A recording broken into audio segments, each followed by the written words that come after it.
بسم اللہ الرحمن الرحیم لقد جاءكم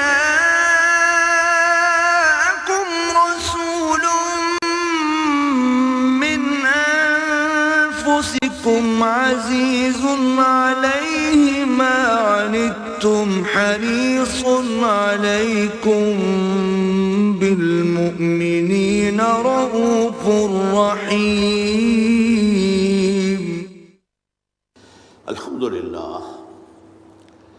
الحمد للہ وکفا والصلاة والسلام علی عباده الذین اصطفا خصوصاً علی افضلہم وخاتم النبیین محمد الامین وعلی آلہ وصحبہ اجمعین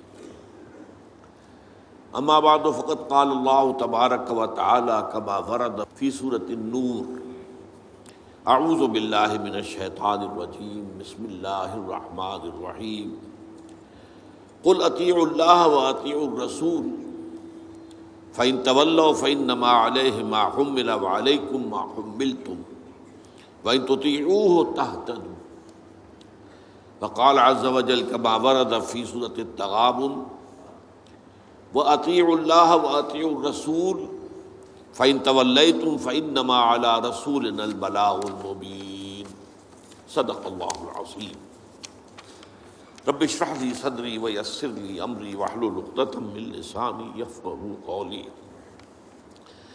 اللهم ربنا ألهمنا رشدنا وأعذنا من شرور أنفسنا اللهم أرنا الحق حقا وارزقنا اتباعه وأرنا الباطل باطلا وارزقنا اجتنابه آمین یا رب العالمین۔ سب جانتے ہیں کہ ہمارے دین اسلام کی اور شریعت اسلامی کی دو بنیادیں ہیں، ایک ہے کتاب اللہ قرآن حکیم اور ایک ہے سنت رسول صلی اللہ علیہ وسلم۔ جیسے کہ ہمارے کلمہ طیبہ کے دو حصے ہیں، لا الہ الا اللہ محمد رسول اللہ صلی اللہ علیہ وسلم۔ کلمہ شہادت جو ہمارے اسلام کی جڑ اور بنیاد ہے، اس کے بھی یہی دو حصے ہیں، اشہد ان لا الہ الا اللہ وحدہ لا شریک لہ واشہد ان محمدا عبدہ ورسولہ صلی اللہ علیہ وسلم۔ اب کتاب اللہ اور سنت رسول اللہ میں تھوڑا سا فرق ہے۔ کتاب اللہ وحی جلی کی بنیاد پر ہے، اور یہ وحی بالمعنی نہیں ہے، وحی باللفظ ہے۔ انگریزی میں اسے وربل ریولیشن کہتے ہیں۔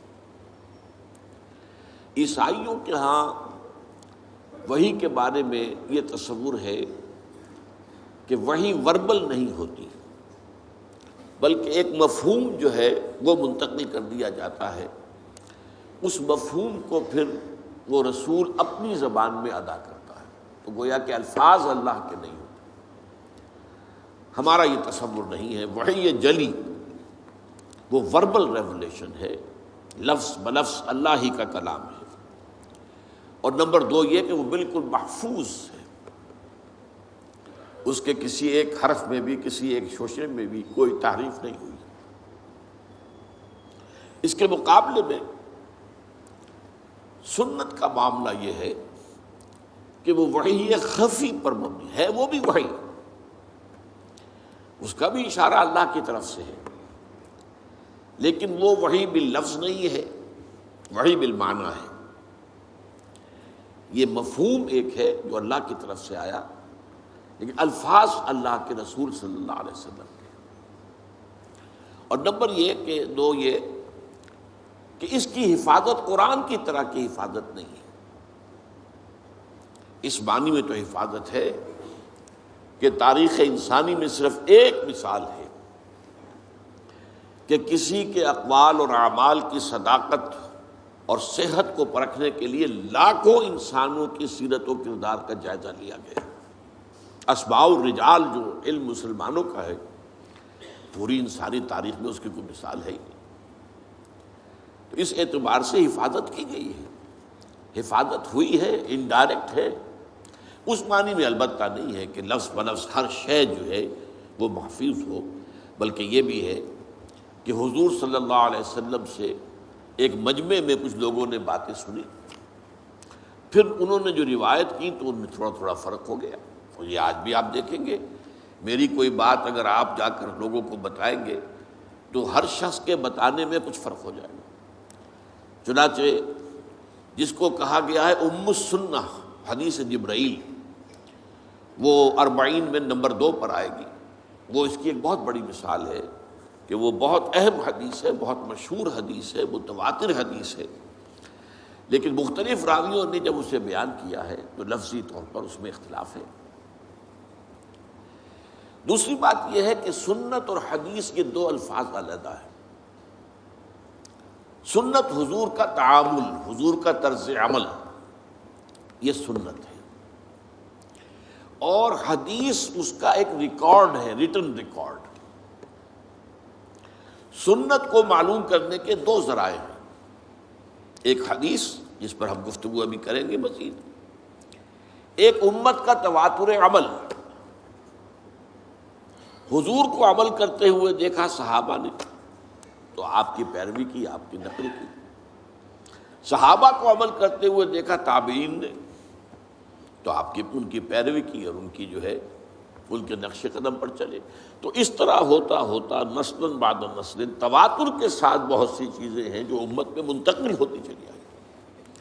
تو یہ تواتر عمل جو ہے امت کا، یہ سنت کا علم حاصل کرنے میں دوسرا اہم اس کی سورس ہے۔ عام طور پر لوگ سنت اور حدیث کو مترادف سمجھ لیتے ہیں، یہ دو الفاظ مختلف ہیں، ان کا مفہوم جدا ہے۔ اب حدیث اور سنت یہ دونوں الفاظ جو ہیں اللہ کے لیے بھی آئے ہیں، رسول کے لیے بھی آئے ہیں۔ مثلا سنت اللہ التی قد خلت من قبل وَلَن تَجِدَ لِسُنَّتِ اللَّهِ تَبْدِيلًا وَلَن تَجِدَ لِسُنَّتِ اللَّهِ تَحْوِيلًا۔ یہ اللہ کا قانون رہا ہے، طرز عمل رہا ہے، اللہ کا تعامل رہا ہے ان لوگوں کے بارے میں جو پہلے ہو گزرے ہیں، اور تم نہیں دیکھو گے کہ اللہ کے سنت میں، اللہ کے قانون میں، اللہ کے طرز عمل میں، اللہ کے تعامل میں کوئی فرق واقع ہو، نہ تبدیلی نہ تحویل۔ اسی طرح فرمایا سنت من قد ارسلنا قبلک من رسلنا ولن تجد لسنتنا تحویلا۔ یہ اللہ کی سنت، اللہ کا قانون، اللہ کا طریق عمل، اللہ کا طرز عمل ہے ان سب کے بارے میں جو نبیوں اور رسولوں میں آپ سے قبل گزر چکے ہیں، اور آپ اللہ کی سنت میں کہیں کوئی تبدیلی نہیں پائیں گے۔ تو یہ اللہ کی سنت ہے، تو رسول کی سنت اور اللہ کی سنت۔ اسی طریقے سے حدیث، سورہ نساء میں فرمایا وَمَنْ أَصْدَقُ مِنَ اللَّهِ حَدِيثًا۔ قرآن کیا ہے؟ یہ حدیث اللہ ہے، اللہ کی بات ہے، اور تم نہیں پاؤ گے اللہ سے بڑھ کر کوئی سچا اپنی حدیث میں۔ اللہ کی حدیث سے بڑھ کر سچی اور کون سی حدیث ہو سکتی ہے؟ اسی طرح فرمایا گیا فَبِأَيِّ حَدِيثٍ بَعْدَهُ يُؤْمِنُونَ۔ اس حدیث کے بعد، یعنی حدیث اللہ قرآن مجید کے بعد، اگر یہ اس پر ایمان نہیں لا رہے تو پھر اور کس پر ایمان لائیں گے؟ کیا قرآن سے آگے بھی کوئی بات آنے والی ہے؟ یہ تو ویسے بھی آخری کتاب ہے، اور واقعہ یہ ہے کہ حرف آخر ہے۔ اسی طرح حدیث کے لیے، حضور کے لیے لفظ آیا ہے وَإِذْ أَسَرَّ النَّبِيُّ إِلَىٰ بَعْضِ أَزْوَاجِهِ حَدِيثًا۔ ایک واقعے کا ذکر کرتے ہوئے جب نبی صلی اللہ علیہ وسلم نے اپنی ازواج میں سے بعض کے پاس اپنی ایک حدیث، اپنی ایک بات بطور راز رکھی، تو سنت کا لفظ بھی سنت اللہ، سنت رسول، حدیث اللہ، حدیث الرسول صلی اللہ علیہ وسلم۔ اب چلیے حدیث کسے کہتے ہیں؟ دو موٹے الفاظ یاد کر لیجئے۔ حدیث دو طرح کی چیزوں پر مشتمل ہے، ایک اخبار کہلاتے ہیں، خبر کی جمع اخبار، ایک آثار کہلاتے ہیں، اثر کی جمع آثار۔ خبر کسے کہتے ہیں؟ حضور کا کوئی قول ہو، کوئی فعل ہو، یا تقریر ہو۔ اب یہ تقریر کو آپ نہیں سمجھتے، تقریر تو آپ سمجھتے جو میں کر رہا ہوں یہ تقریر ہے، یہ تو ہے تقریر۔ اصل میں تقریر یہاں اس کے معنی کیا ہے کہ کوئی کام حضور کے سامنے کیا گیا اور آپ نے روکا نہیں، برقرار رکھا، تو اسے ایک سند حاصل ہو گئی۔ جب حضور کے سامنے کام کیا، آپ نے دیکھا اور آپ نے منع نہیں کیا، روکا نہیں، کیا جائز ہے، تو یہ گویا کہ ایک سند ہو گئی کہ حضور کی طرف سے ایک طرح کی اس کو منظوری جو ہے امپلائڈ حضور کی طرف سے ریکگنیشن حاصل ہو گئی۔ تو حضور کے اقوال، حضور کے افعال، حضور کی تقریر، یہ کہلاتے اخبار، خبر کی جمع اخبار۔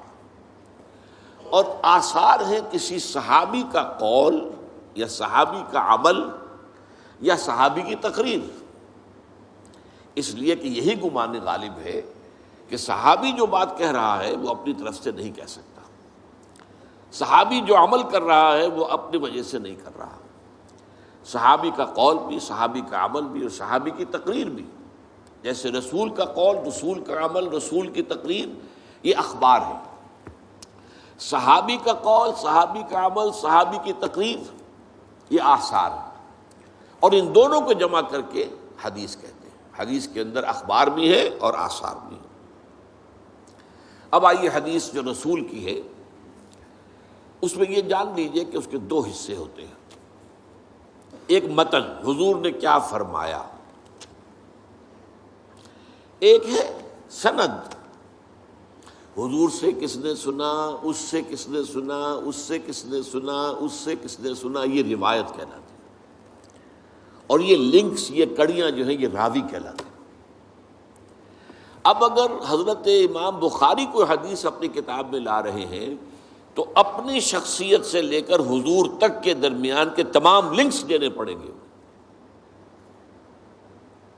تب وہ بات جو ہے وہ حدیث ایک مستند درجے کی حدیث سمجھی جائے گی۔ یہ ہے روایت، کڑیاں، حضور سے صحابی نے، صحابی سے تابعی نے، تابعی سے تبع تابعی نے، بعض اوقات صحابی صحابی سے روایت کرتے ہیں۔ کسی ایک موقع پر ایک صحابی موجود تھے، دوسرے نہیں تھے، تو انہوں نے وہ بات سنی ہے، اب انہوں نے دوسروں کو بتائی تو وہ ان صحابی کے حوالے سے بات کریں گے۔ لیکن یہ کڑیاں جو ہیں یہ ہونی چاہیے حضور کی شخصیت مبارکہ سے لے کر محدث تک۔ پھر محدث سے ہمارے ہاں علماء کے اندر سند چلتی ہے، جو لوگ بھی دینی علوم سے فارغ التحصیل ہوتے ہیں ان کی بھی سند ہے، بخاری سے لے کر بھی نیچے تک بات آئے گی کہ جو محدث آج بیٹھا ہوا حدیث بیان کر رہا ہے، اگر وہ واقعی محدث ہے تو امام بخاری سے اپنے تک بھی اس کے پاس سلسلہ ہونا چاہیے۔ آپ اندازہ کیجئے کہ اس حدیث کے لیے کتنی محنتیں کی گئی ہیں اور کس قدر کوششیں ہوئی ہیں، اور یہ سند کی چھان بین کے لیے میں نے آپ سے عرض کیا تھا۔ تاریخ انسانی میں سند میں دیکھنا یہ پڑتا ہے کہ فلاں شخص جو بیچ میں آ گیا ہے، اس کے بارے میں کوئی ایسی رپورٹ تو نہیں ہے کہ وہ جھوٹا تھا، کوئی ایسی بات تو نہیں ہے کہ اسے کچھ یادداشت اس کی کمزور ہو گئی تھی، کوئی سوء حفظ کا کوئی عارضہ تھا کہ بات یاد نہ رہتی۔ تو چھان بین تمام راویوں کی، اس کا نام ہے اسماء الرجال، لوگوں کے نام، راویوں کے تمام نام اور ان کی سیرت و کردار کے بارے میں سند۔ جیسا کہ میں نے عرض کیا، تاریخ انسانی میں یہ معاملہ کبھی ہوا ہی نہیں۔ واحد ایک شخصیت ہے محمد الرسول اللہ صلی اللہ علیہ وسلم کی کہ آپ کے احادیث کو پرکھنے کے لیے تمام راویوں کے حالات معلوم۔ تو حدیث جمع ہے متن اور سند، اور سند کا میں آپ کو بتا چکا ہوں کہ وہ حضور سے لے کر محدثین تک بات آتی ہے۔ اب سند کے اعتبار سے حدیث کی بہت سی قسمیں ہیں۔ مثلاً یہ کہ مسند اور متصل وہ حدیث کہلائے گی جس کی ساری کڑیاں جو ہیں حضور سے لے کر محدث تک یہ انٹیکٹ ہے، متصل ہے، کہیں کوئی وقفہ نہیں آتا بیچ میں۔ مرفوع وہ حدیث کہلاتی ہے جو حضور کس سے روایت کی جا رہی ہو بات۔ اس کے مقابلے میں مرسل ایک تابعی کوئی بات کر رہے ہیں اور حضور سے وہ روایت کر رہے ہیں اور یہ نہیں بتا رہے کہ حضور کے اور ان کے درمیان کس صحابی نے انہیں بتایا ہے، اسے مرسل کہیں گے۔ اب یہ درجات ہیں، مرسل کا درجہ وہ نہیں ہوگا جو مرفوع کا ہے۔ اسی طریقے سے موقوف کہلاتی ہیں، منقطع کہلاتی ہے، مقطوع کہلاتی ہیں حدیثیں جو صرف تابعی پر آ کر ختم ہو گئی، وہ اس سے آگے کی بات نہیں کر رہا۔ تابعی کی باتیں. تو اس حوالے سے بہت سی قسمیں ہیں. ایک متواتر حدیث ہوتی ہے جس کے کہ ہر لیول پر بہت سے راوی موجود ہوں. حضور سے کئی صحابہ نے سنا ہو، پھر ان سے ہر صحابی سے کئی تابعین نے سنا ہو، پھر ہر تابعی سے کئی جو ہے تبع تابعین نے سنا ہو. تو ہر جو لیول ہے روایت کا اس پر متعدد جو ہے کثیر جو ہے راوی موجود ہوں، تو ایسی حدیث کو متواتر کہا جاتا ہے. اس کا یہ بہت اونچا درجہ ہے احادیث کے اندر. اسی طریقے سے مشہور حدیث اسے کہتے ہیں کہ راویوں کی ہر سطح پر کم از کم 3 راوی ہیں. وہ 3 سے بھی زیادہ ہیں تب تو ہو گئے متواتر، لیکن اگر یہ کہ کم سے کم 3 ہر لیول پر موجود ہے تو وہ مشہور کہلائے گا. لیکن اگر کوئی ایک راوی ہے چل رہا ہے تو پھر اس کو غریب بھی کہیں گے، خبر واحد بھی کہیں گے. اسی طرح حدیث صحیح، حدیث حسن، حسن لغیرہ ہی، حسن لذاتہ، یہ مختلف جو ہے احادیث کے سند کے اعتبار سے مختلف درجے ہیں، مختلف قسمیں ہیں. البتہ اس کے بعد پھر آتا ہے حدیث ضعیف، کمزور حدیث. کمزور حدیث کسے کہتے ہیں؟ جس میں کسی ایک راوی کے بارے میں شک ہو کہ یا تو اس کا کردار جو ہے وہ معیاری نہیں تھا، اس کے اخلاق، اس کی سیرت، اس کے معاملات درست نہیں تھے. ایک راوی ہے بیچ میں ایسا، تو ضعف پیدا ہو گیا، کمزوری پیدا ہو گئی اس روایت کے اندر، اس لنک کے اندر ایک کڑی جو ہے گویا کہ کمزور ہے. اور یا یہ ہے کہ اس کے بارے میں یہ معلوم ہو کہ اسے سوء حافظہ، میموری جو ہے وہ اس کی کمزور ہو اور اس کے اندر خرابی ہو، تو اس کے بھی شک پڑ جائے گا. تو اگر کسی ایک کڑی میں بھی ان 2 میں سے کوئی ایک وصف پایا جاتا ہو تو وہ حدیث ضعیف کہلائے گی.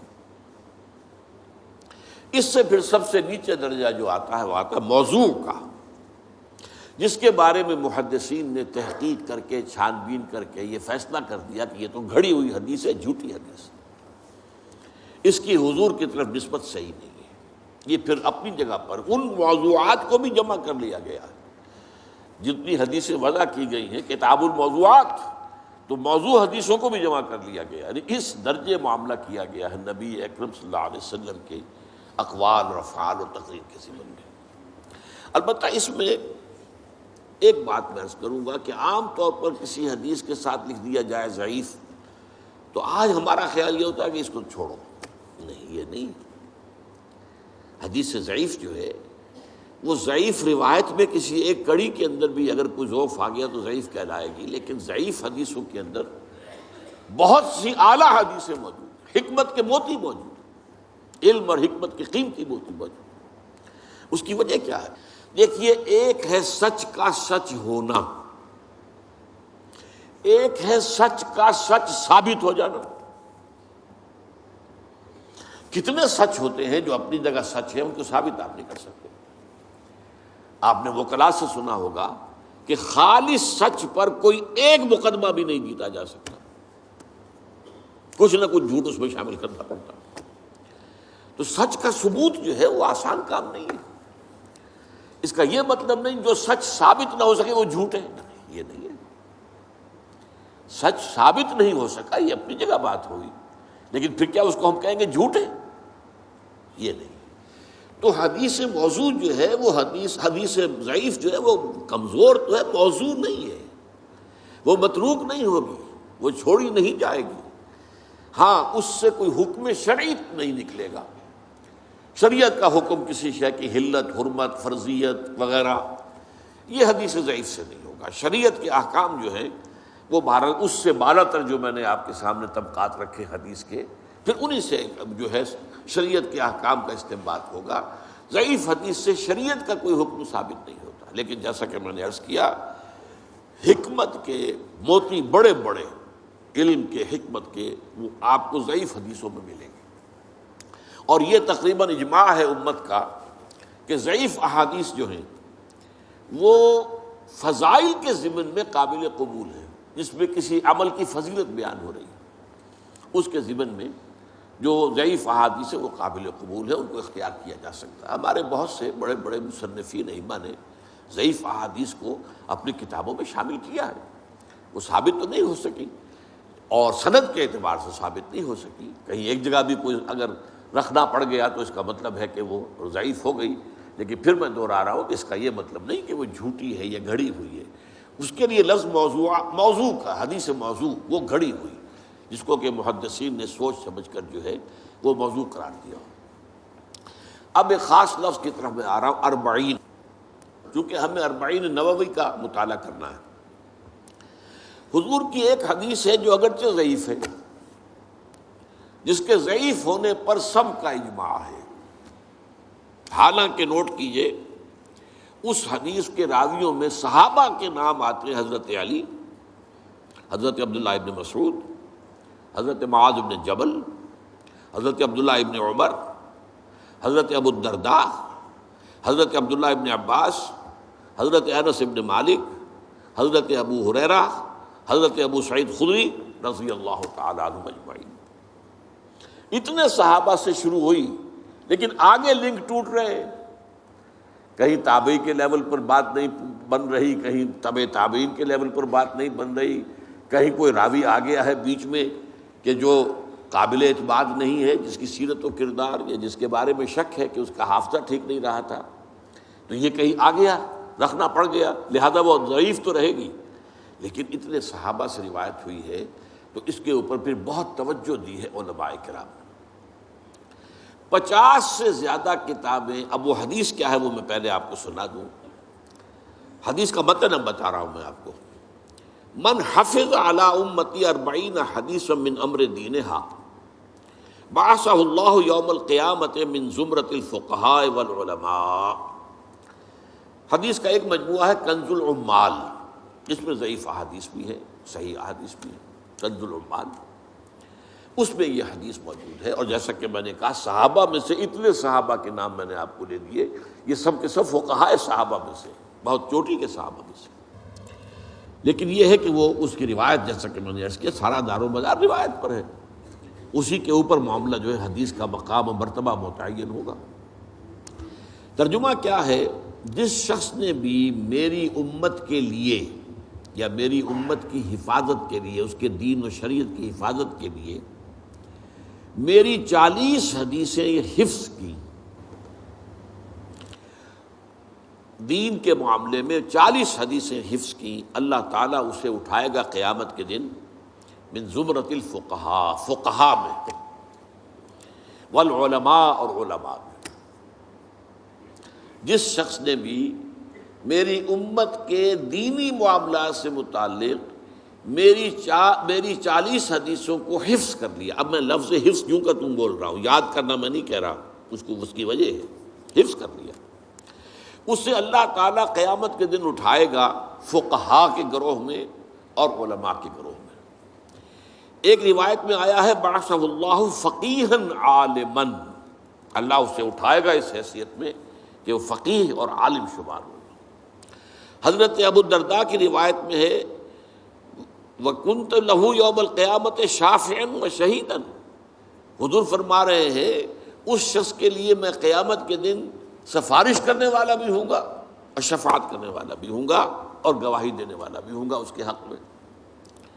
حضرت ابن مسعود کی روایت میں ہے اس سے کہا جائے گا قیل لہ ادخل من ای ابواب الجنت شئت، تم جنت کے جن دروازوں میں سے جس دروازے میں چاہو داخل ہو جاؤ. اور فی روایت ابن عمر، حضرت عبداللہ ابن عمر رضی اللہ تعالی عنہما کی روایت میں ہے کتب فی زمرۃ العلماء وحشر فی زمرۃ الشہداء، اس شخص کا نام لکھ لیا جائے گا علماء کی فہرست میں، اور وہ قیامت کے دن اٹھایا جائے گا، میدان حشر میں لایا جائے گا شہداء کے ساتھ. یہ میں نے حدیث کا آپ کو متن جو ہے، ایک تو بہت جو مشہور متن ہے پہلے وہ سنایا ہے، اور پھر مختلف راوی صحابہ کی طرف سے جو روایت ہو کر آئی ہے تو اس میں تھوڑا تھوڑا جو فرق آیا ہے وہ میں نے سنا دیا. اب یہاں نوٹ کیجئے کہ میں نے حفظ کے لفظ کو اس حدیث کے ترجمے میں کیوں برقرار رکھا. دیکھیے حفظ کا ایک عجیب تصور تو ہمارے ہاں ہے. قرآن کا حافظ ہے، مفہوم جانتا ہی نہیں، یہ کیسا حافظ ہے؟ یہ تو نام کا حافظ ہے. صحابہ کرام میں اگر کوئی صرف حفظ کرتا تھا تب بھی چونکہ عربی اپنی زبان تھی مفہوم جانتا تھا. تو قرآن مجید کے متن کو اور اس کے مفہوم کو دونوں کو یاد کرنا اور ذہن میں رکھنا، بلکہ اس سے بھی آگے بڑھ کر الاتقان فی علوم القرآن کے اندر ایک روایت ہے کہ صحابہ کرام میں سے جن حضرات کا خاص شغف قرآن سے تھا، جیسے حضرت عثمان ابن عفان، حضرت عبداللہ ابن مسعود رضی اللہ تعالی عنہما، ان کا یہ کہنا تھا کہ ہم جب نبی اکرم صلی اللہ علیہ وسلم سے 10 آیتیں پڑھ لیتے تھے تو جب تک اس کے علم اور عمل دونوں کو حاصل نہیں کر لیتے تھے آگے نہیں بڑھتے تھے. اب نوٹ کیا آپ نے؟ علم اور عمل، الفاظ ہی نہیں، علم بھی، یعنی 3 چیزیں اب جمع کیجئے. الفاظ ان کے حافظے میں محفوظ ہو جائے، علم ان کے ذہن میں آ جائے، اور عمل ان کی سیرت کا حصہ بن جائے. 3 شرطیں پوری ہوں گی تو وہ حافظ کہلائے گا. اب اس اعتبار سے اس حفظ کے لفظ کو یہاں اپلائی کیجیے. جس شخص نے امور دینیہ سے متعلق میری 40 حدیثیں حفظ کی، میں نے اسی لیے پھر لفظ یوں کہ تو برقرار رکھا، یعنی اس کے الفاظ بھی یاد کر لیے، وہ اس کے حافظے میں آ گئے، اس کا علم بھی سمجھ لیا، وہ اس کے ذہن میں آ گیا، اس پر عمل بھی کیا، وہ اس کی سیرت و کردار کا جزو بن گیا. اس لیے کہ اسی معنی میں حضرت عائشہ صدیقہ رضی اللہ تعالی عنہا سے جب سوال کیا گیا، کچھ تابعی حضرات جمع ہوئے، اور آپ اندازہ کر سکتے ہیں کہ کیسی حسرت ہوگی تابعین، کہ جیسے کہ قسمت کی خوبی دیکھیے ٹوٹی کہاں کمند، 2-4 ہاتھ جب کہ لبے بام رہ گیا. اگر ہم بھی چند سال پہلے دنیا میں آ جاتے تو حضور کی صحبت سے مستفید ہوتے. تو جتنا معاملہ قریب پا وہ حسرت اتنی زیادہ ہوتی ہے. ہمارا تو فصل 1400 برس کا ہے تو اس طرح کا کوئی تصور ہی ذہن میں نہیں آ سکتا، لیکن جن کا فصل اتنا ہی تھا تو ان کی تو صورت وہی ہوگی کہ قسمت کی خوبی دیکھیے ٹوٹی کہاں کمند، 2-4 ہاتھ جب کہ لبے بام رہ گیا.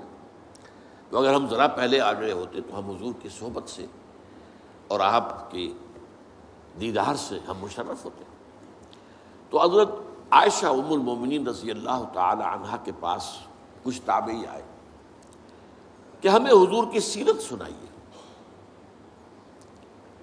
اب عجیب بات دیکھیے، حضرت عائشہ نے پلٹ کر سوال کیا، الستم تقرؤون القرآن، کیا تم لوگ قرآن نہیں پڑھتے؟ انہوں نے عرض کیا، ام المومنین قرآن تو ہم پڑھتے ہیں، ہم نے تو سیرت کی بات کی. حضرت ام المومنین حضرت عائشہ صدیقہ، اور یہ جان لیجئے ان کا شمار بھی فقہائے صحابہ میں ہے، چوٹی کے فقہا میں حضرت عائشہ صدیقہ. انہوں نے جواب دیا، کانا خلقہ القرآن، حضور کی سیرت قرآن ہی تو تھی. یعنی قرآن متلو ہے، تلاوت کیا جاتا ہے، الفاظ اور حروف کی شکل میں تمہارے سامنے. وہ قرآن مجسم تھے، قرآن ان کی رگ و پے میں سرایت کر گیا تھا، قرآن ان کی پوری شخصیت اس کا جزو لازم بن گیا تھا. تو کانا خلقہ القرآن.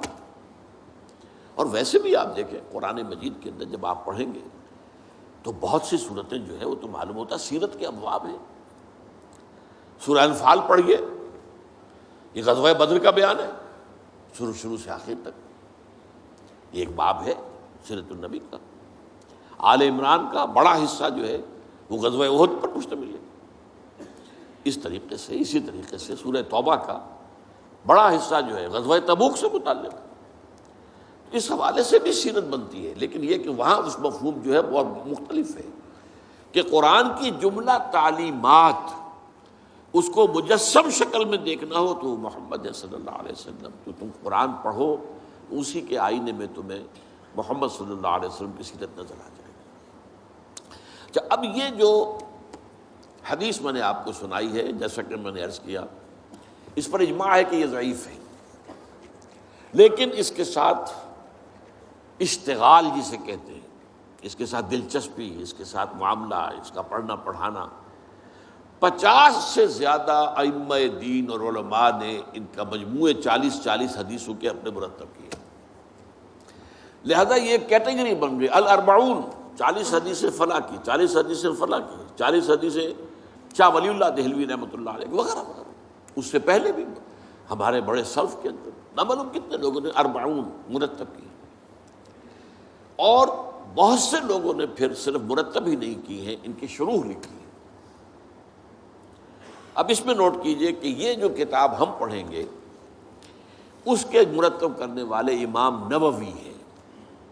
نووہ ایک قصبہ تھا دمشق کے قریب.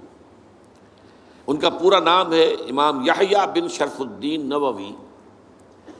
631 ہجری میں پیدا ہوئے ہیں اور 676 ہجری میں فوت ہو گئے. یعنی میں نے جب حساب لگایا تو کل 45 برس ان کی عمر ہوئی. لیکن وہ حدیث کے بہت بڑے فاضل. یہ تو ایک مختصر مجموعہ ہے جو ہم پڑھیں گے، لیکن یہ ہے کہ ان کی ایک بڑی کتاب ہے ریاض الصالحین، وہ بہت مقبول ہے، بہت مقبول ہے، بہت مقبول ہے. اور تمام 40 جو مرتب کیے گئے ان میں سب سے زیادہ مقبول اور مشہور یہ امام نووی کی 40. اصل میں 40 نہیں، لفظ 40 ہے، الاربعون النوویہ. لیکن اردو میں ہم فارسی ترکیب سے، آپ بھی جب دیکھیں کہ کتاب چھپ کر آپ کے سامنے آئے 40 نووی، تو یہ فارسی ترکیب کے اعتبار سے اس میں زیر لگا ہوا آپ پائیں گے. تو وہ اصل میں عام فہم کرنے کے لیے جو ہمارے اردو دان لوگوں کے لیے، تو یہ جو ہے یوں سمجھیے کہ حضور صلی اللہ علیہ وسلم کے تقریباً 600 برس بعد ان کی پیدائش ہے.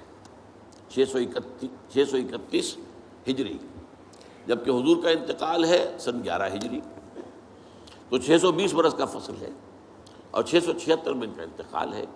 ان کی کتاب ہے 40 نووی جو انشاءاللہ ہم مطالعہ کریں گے. اب جو چند منٹ ہمارے پاس باقی ہیں میں اس میں آپ کے سامنے یہ عرض کر دوں. اس وقت دنیا میں 2 فتنے بہت عظیم ہیں، اور بدقسمتی سے دونوں کو بڑا فروغ حاصل ہو رہا ہے، اور دونوں کا تعلق حضور صلی اللہ علیہ وسلم کی شخصیت سے. ایک ہے ختم نبوت کی مہر توڑنے والا فتویٰ، نئی نبوت کا دعویٰ. یہ ہمارے اس دور میں کچھ عرصے پہلے ایران میں ایک شخص بہاء اللہ اٹھا، اور بہائی آج بھی دنیا میں موجود ہے، اور مسلمان ممالک میں موجود ہیں، اور ان کے جو ہے وہ اپنے دفاتر ہوتے ہیں، ان کے جو ہے لائبریریز ہوتی ہیں، ان کے ریڈنگ رومز ہوتے ہیں. اور ویسٹ میں تو بہت بہاء اللہ بہائی، یہاں تو آپ زیادہ واقف ہیں. لیکن اس کے بعد جو بہت بڑا فتنہ اس وقت ہے جسے مسلسل فروغ حاصل ہو رہا ہے ابھی، اور اسے وہ اپنی صداقت کے دلیل کے طور پر استعمال کر رہے ہیں، کیونکہ پوری مغربی دنیا ان کے پشت پر ہے، وہ ہے قادیانیت کا فتنہ. پوری مغربی دنیا آج آپ کو معلوم ہے پورا مغرب لفظ جہاد سے کانپتا ہے. جہاد کو گالی بنا دیا، جہادسٹ. یہ گویا کہ ان کے نزدیک کسی کو کنڈیم کرنا ہو تو جہادسٹ ہے یہ.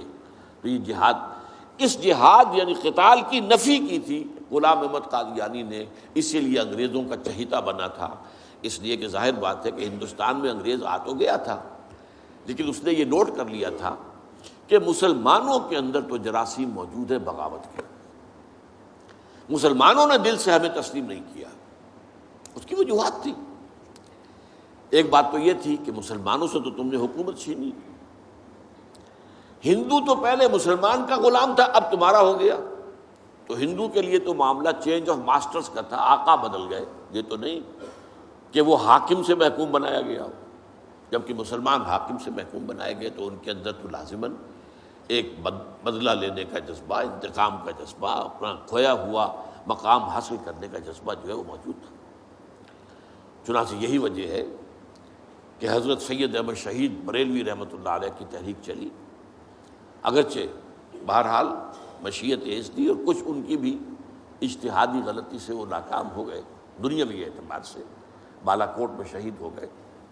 لیکن یہ ہے کہ اس نے ایک سور پھونک دیا تھا مسلمانوں کے اندر جہاد کا. ان کے بعد بھی طویل عرصے تک اس علاقے کے اندر انگریزوں کے خلاف جو ہے وہ جہاد جاری رہا ہے، مسلسل جاری رہا ہے۔ اور اس کے بعد آپ کو معلوم ہے کتنے ہی علماء تھے جو پھانسی چڑھائے گئے ہیں، جن کو جو ہے کالا پانی بھیجا گیا ہے کہ علماء نے اس کو جو ہے دارالحرب قرار دے دیا، اور دارالحرب کے اندر رہتے ہوئے مسلمان کے لیے فرض ہوتا ہے کہ وہ اس دارالحرب کو جو دارالاسلام بنانے کی جد و جہد کرے۔ یہی وجہ ہے کہ 20ویں صدی کے آغاز تک بھی ہمیں سراغ ملتا ہے وہ ریشمی رومال کی تحریک۔ میرے نزدیک جو 14ویں صدی ہجری کے جو مجدد تھے حضرت شیخ الہند رحمۃ اللہ علیہ اسیر مالٹا، ان کی ریشمی رومال تحریک جو تھی وہ یہی تھی، ایک تدبیر تھی، بہرحال وہ نہیں چلی، ناکام ہو گئی، یہ دوسری بات ہے۔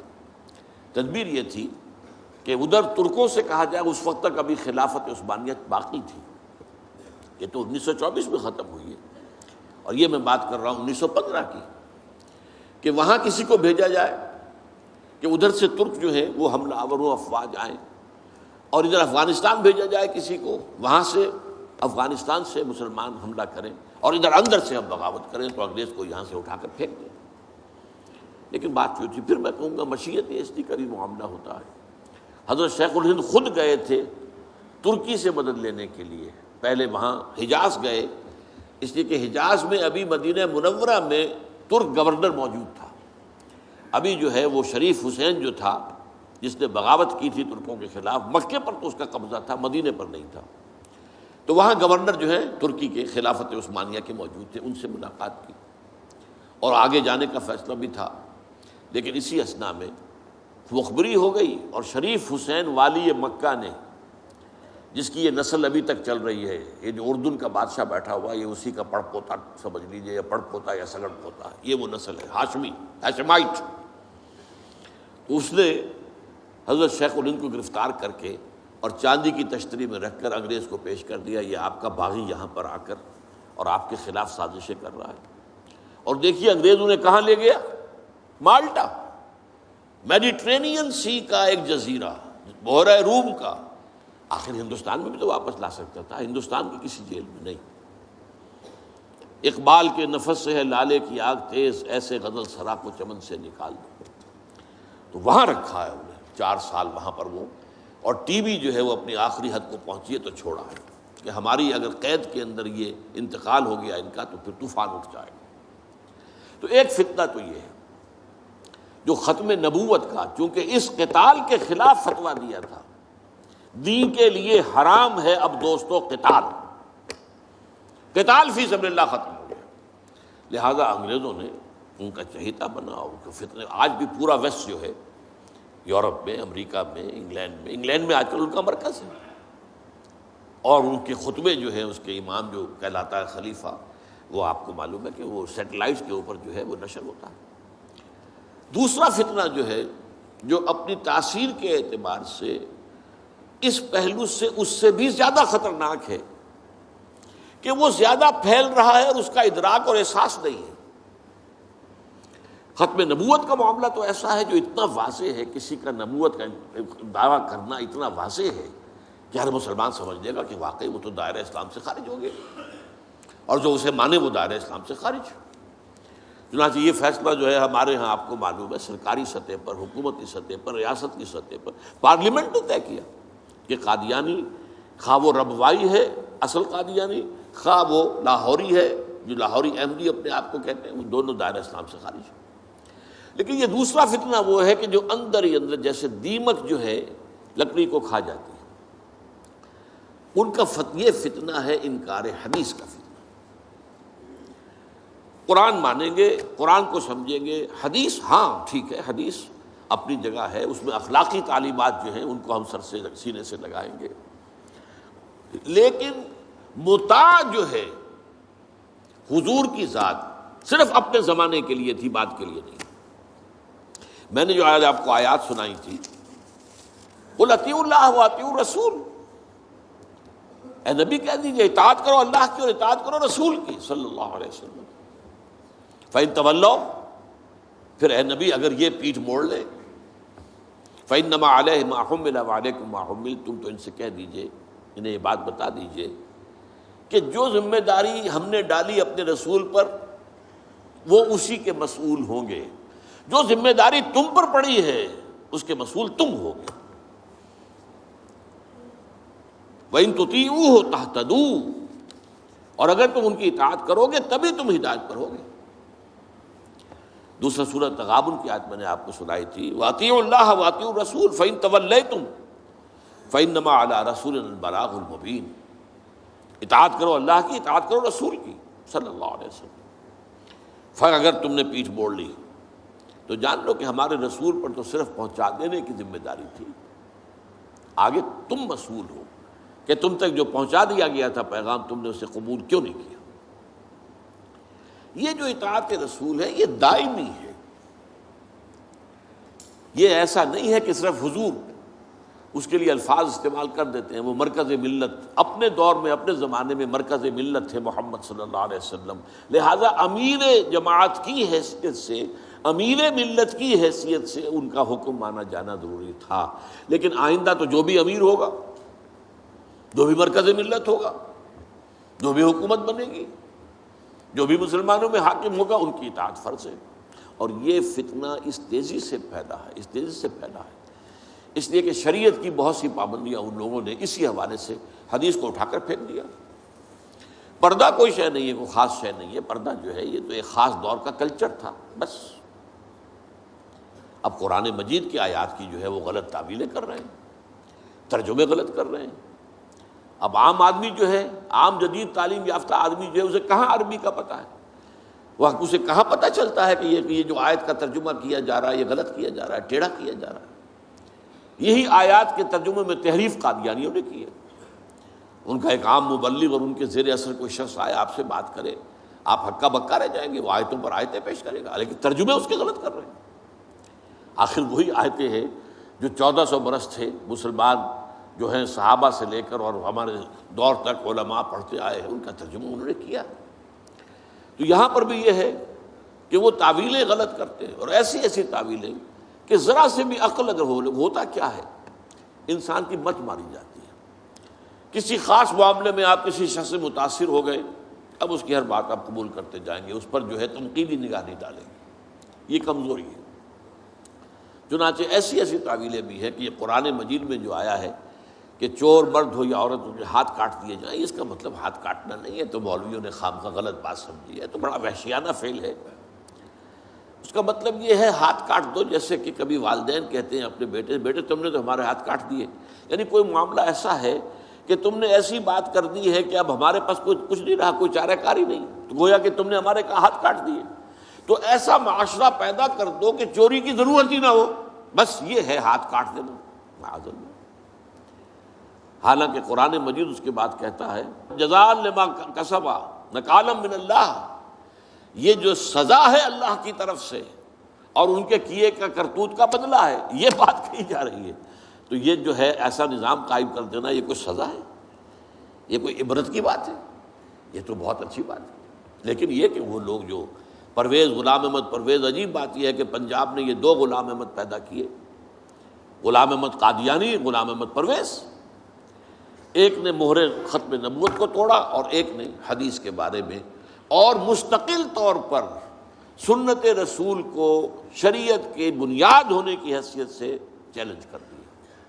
اور یہ فتنہ میں آپ سے عرض کر رہا ہوں، آج چونکہ جیسے قادیانیوں کو پوری مغرب کی سپورٹ ہے، ایسے اس فتنے کو بھی، کیونکہ وہ کلیش آف سویلائزیشن میں اسلامی تہذیب کو ختم کرنے کے درپے ہو گئے ہیں، اور اسلامی تہذیب کا اور شریعت کا دار و مدار اکثر و بیشتر تو حدیث پر ہے، سنت پر ہے.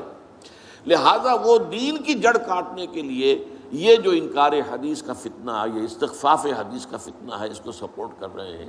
اور رینڈ کارپوریشن کی جو سفارشات ہیں ان میں شامل تھا یہ کہ ایسے ماڈرنسٹ کہ جو اسلام کی ایسی تعبیریں کریں جو ہماری تہذیب کے ساتھ مماثل ہو جائیں، تو ان کو سپورٹ کیا جائے اور انہیں خاص طور پر الیکٹرانک میڈیا پر انہیں ایکسپوجر دیا جائے. اور آج یہ ہو رہا ہے پاکستان میں بڑے پیمانے پر. تو یہ جو ہے اس اعتبار سے آج زیادہ ضرورت ہے کہ ہم حدیث نبوی کا مطالعہ کریں تاکہ اس کی عظمت جو ہے وہ ہمارے دلوں میں جاگزیں ہو جائے اور حضور صلی اللہ علیہ وسلم کے ساتھ ایک محبت کا اشتوا جو ہے رشتہ مضبوط ہو جائے. اقول قولی ھذا واستغفر اللہ لی ولکم ولسائر المسلمین والمسلمات.